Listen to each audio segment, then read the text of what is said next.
বাঙালিয়ানা সাজে আজকে তোমাদের সাথে শেয়ার করতে যাচ্ছি খুব মজাদার একটা রেসিপি। তো চলো তোমাদের সাথে শেয়ার করেই ফেলি। হ্যালো এভরিওয়ান, আসসালামু আলাইকুম। আশা করি তোমরা সবাই ভালো আছো, আমরা কিন্তু বেশ ভালো আছি আলহামদুলিল্লাহ। এই তো দেখো একদম খাঁটি বাঙালি সেজে আজকে রান্না করব।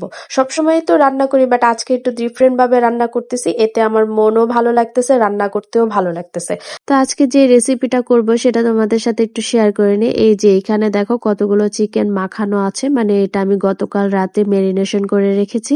তো এখন আমি চুলার মধ্যে একটা ফ্রাই প্যান বসিয়ে দেবো, আর এই ফ্রাই প্যানটা কিন্তু আমার আম্মু আমাকে গিফট করেছে।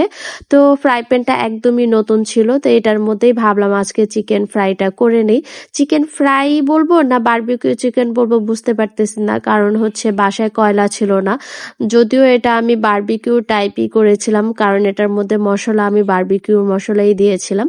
আর এইদিকে এক সাইডে আমি লুচি করার মানে লুচি ভাজার জন্য ছোট ছোট লিচি কেটে নিব। এটা করলে অনেকটা সুবিধা হয়। মানে অনেকগুলো লিচি আগে থেকেই কেটে রাখছি, এতে করে দ্রুত বানানো যায়। তো এইদিকে দেখো আমি লুচি বানাইতে যেয়ে পড়েছি মহা বিপদে, কারণ আমার তো কোনোভাবেই লুচি হচ্ছিল না, তেরা বেঁকা কত কিছু হচ্ছে, মানে বাংলাদেশের মানচিত্র হয়ে যাচ্ছিল। পরবর্তীতে আমি হাত দিয়ে এটাকে টেনে টুনে ঠিক করে নিয়েছি।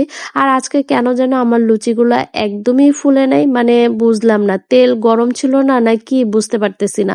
তো পরবর্তীতে এই যে দেখো আবার লুচি বানাইতে যে আবার তো পড়েছি মহা বিপদে, কোনোভাবেই গোল করতে পারতেছি না। এই কারণে কিন্তু আমি বাসায় রুটিও বানাই না সহজে, কারণ আমি রুটি গোল করতে পারি না ঠিকঠাক মতো। তো যাই হোক, এই চুলার মধ্যে আমি চিকেনটা ভেজে নিচ্ছি, আর ওই চুলাতে আমি লুচি ভেজে নিচ্ছি। আর এদিকে আমার জামাই সাহেব তো রুমের মধ্যে আরাম করতেছে, আর আমি গরমের মধ্যে রান্নাঘরে এইগুলা করতেছি। দেখছো মানে কি করতে হয়, মানে বাচ্চা কাচ্চা জামাইয়ের জন্য কত কিছুই না স্যাক্রিফাইস করতে হয়। নিজে আমি এখানে গরমে ঘেমে অস্থির হয়ে যাচ্ছি, আর ওইদিকে আমার জামাই এসির নিচে বসে আরাম করতেছে। তো যাই হোক, এই যে দেখো একটার পর একটা আমি লুচি ভেজে নিচ্ছি, বাট একটা লুচিও ঠিক মতো ফুলতেছিল না।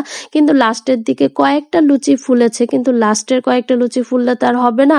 আমি তো লুচি বানিয়েছে প্রায় 10-12টার উপরে।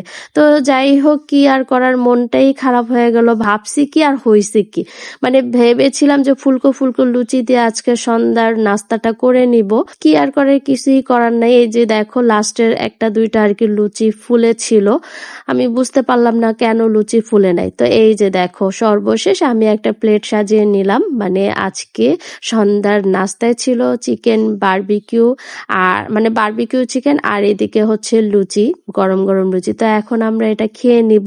তো আজকের ভিডিওটা তোমাদের কাছে কেমন লেগেছে অবশ্যই কমেন্টস করে জানাবা, আর এইভাবেই আমাকে সাপোর্ট করে যাবা। দেখা হয়ে যাবে নতুন কোনো ভিডিওতে। আজকের মতো বিদায় নিচ্ছি, আল্লাহ হাফেজ, আসসালামু আলাইকুম।